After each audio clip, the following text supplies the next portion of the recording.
আজকে আমি যে মুভিটা এক্সপ্লেন করতে যাচ্ছি যার নাম ইডেন, এটা একটা নরকের গল্প যেখানে মেয়েদের ভুলিয়ে ফেলে কিডন্যাপ করে বিক্রি করে দেওয়া হতো আর অমানবিক নির্যাতন চালানো হতো। যদি কেউ এখান থেকে পালিয়ে যাওয়ার চেষ্টা করে তবে তাকে সরাসরি মেরে ফেলা হতো। আর এখানে মেয়েদের 5টি গণ্ডির মধ্যে থাকতে হতো, যেমন সকালে উঠেই প্রেগন্যান্সি টেস্ট করানো, যদি রেজাল্ট নেগেটিভ আসতো তবে তাকে গোসল করে মেডিকেল চেকআপে যাওয়া, ফিরে এসে ওষুধ খাওয়া আর আগেই ঘুমিয়ে পড়া একমাত্র দায়িত্ব ছিল। ভুল করেও যদি কোনো মেয়ে প্রেগনেন্ট হয়ে যেত তবে তার জীবন নরক হয়ে যেত। আর এটা শুধু গল্প নয়, বরং বাস্তবেও এমনটা প্রতিনিয়ত ঘটে চলেছে। তাই ভিডিওটা পুরোটা দেখবে, আশা করছি তোমার ভালো লাগবে। তো একটা লাইক দিয়ে দাও, আমি গল্প শুরু করছি। গল্পের শুরু হয় 1994 সালে আমেরিকার নিউ মেক্সিকোতে। আমাদের মূল চরিত্র হলো 18 বছর বয়সী এক কোরিয়ান আমেরিকান তরুণী যার নাম হিউনজে। হিউনজে দেখতে বেশ সুন্দরী এবং আর 10টা সাধারণ মেয়ের মতোই চঞ্চল। একদিন রাতে সে বন্ধুদের সাথে একটি অনুষ্ঠানে আনন্দ করতে যায়। সেখানে তার পরিচয় হয় এক সুদর্শন যুবকের সাথে, যে নিজেকে ভালো মানুষ হিসেবে পরিচয় দেয়। রাত শেষে বাড়ি ফেরার জন্য হিউনজে কোনো গাড়ি পাচ্ছিল না। তখন ওই যুবকটি তাকে তার গাড়িতে পৌঁছে দেওয়ার অফার করে। হিউনজে তাকে সরল বিশ্বাসে ভালো মানুষ ভেবে গাড়িতে উঠে পড়ে, কিন্তু এটাই ছিল তার জীবনের সবচেয়ে বড় ভুল। গাড়িতে ওঠার কিছুক্ষণের মধ্যেই যুবকটি তার আসল রূপ দেখায়। সে হিউনজেকে জোরপূর্বক অচেতন করে ফেলে এবং তাকে আটকে রেখে দূরে নিয়ে যায়। যখন হিউনজের জ্ঞান ফেরে, সে নিজেকে আবিষ্কার করে নেভাডা মরুভূমির মাঝে অবস্থিত একটি বিশাল গোপন আস্তানায়। এটি কোনো সাধারণ জায়গা ছিল না, এটি ছিল মেয়েদের জোর করে আটকে রাখার একটি অন্ধকার আস্তানা। সেখানে আরও অনেক মেয়েকে বন্দি করে রাখা হয়েছিল। এই পুরো চক্রটির প্রধান ছিল বব গাল্ট, যে কিনা আসলে আইনের লোক হয়েও পর্দার আড়ালে এই খারাপ ব্যবসা চালাচ্ছিল। আর এই আস্তানাটি দেখাশোনা করত ভন নামের এক যুবক।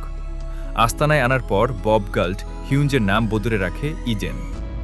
এখানে মেয়েদের ওপর চলত অমানসিক নিয়মকানুন।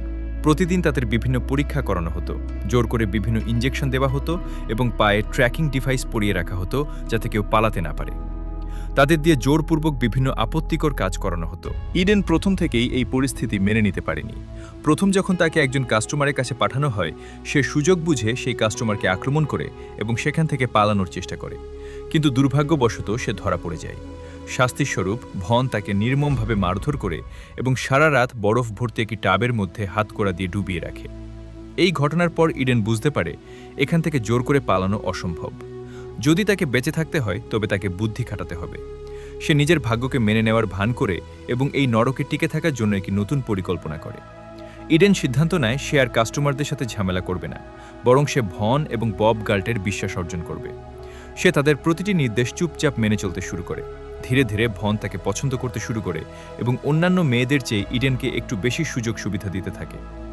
এক পর্যায়ে ইডেন এই ব্যবসার ভেতরে সব কাজকর্ম শিখে নেয়। সে ভনকে বোঝায় যে সে নিজেই এই আস্তানার মেয়েদের ম্যানেজ করতে পারবে। আস্তে আস্তে সে সাধারণ বন্দী থেকে এই আস্তানার ম্যাডাম বা ম্যানেজার হয়ে ওঠে। সে নতুন মেয়েদের কাজ বোঝানো, কাস্টমার হ্যান্ডেল করা এবং হিসাব নিকাশ রাখার দায়িত্ব পায়। নিজের জীবন বাঁচাতে সে অন্য মেয়েদের কাস্টমারদের কাছে তুলে দিতে বাধ্য হয়, যা তাকে ভেতর থেকে প্রতিনিয়ত কুরে কুরে খাচ্ছিল। কিন্তু মনে মনে সে এখনও এখান থেকে বের হওয়ার এবং এই চক্রটিকে ধ্বংস করার সুযোগ খুঁজছিল। কয়েক বছর কেটে যায়। ইডেন এখন এই গ্যাংয়ের অন্যতম বিশ্বস্ত সদস্য। একদিন বব গাল্ট এবং ভনের মধ্যে টাকা পয়সায় ভাগাভাগি নিয়ে বড় ধরনের ঝামেলা তৈরি হয়। এই সুযোগের অপেক্ষায় ছিল ইডেন। সে তাদের এই অন্তর্দ্বন্দ্বকে কাজে লাগিয়ে অত্যন্ত চতুরতার সাথে ভন এবং ববকে একে অপরের মুখোমুখি দাঁড় করিয়ে দেয়। ভন এক পর্যায়ে বুঝতে পারে যে বব তাকে শেষ করে দেবে, তাই সে নিজেই ববের ওপর হামলা করতে যায়। আস্তানার ভেতরে এক চরম বিশৃঙ্খলা ও গোলাগুলির সৃষ্টি হয়। এই সুযোগে ইডেন আস্তানার সিকিউরিটি ভেঙে নিজের পায়ে থাকা ট্র্যাকিং ডিভাইসটি কেটে ফেলে। শেষ মুহূর্তে অত্যন্ত সাহসিকতার সাথে সে ভন ও ববের হাত থেকে নিজেকে মুক্ত করে এবং আস্তানা থেকে পালিয়ে সরাসরি পুলিশের কাছে পৌঁছায়। ইডেনের দেওয়া তথ্যের ভিত্তিতে পুলিশ সেই গোপন আস্তানায় হানা দেয় এবং মানব পাচারের এই বিশাল সাম্রাজ্যটি ধ্বংস করে দেয়।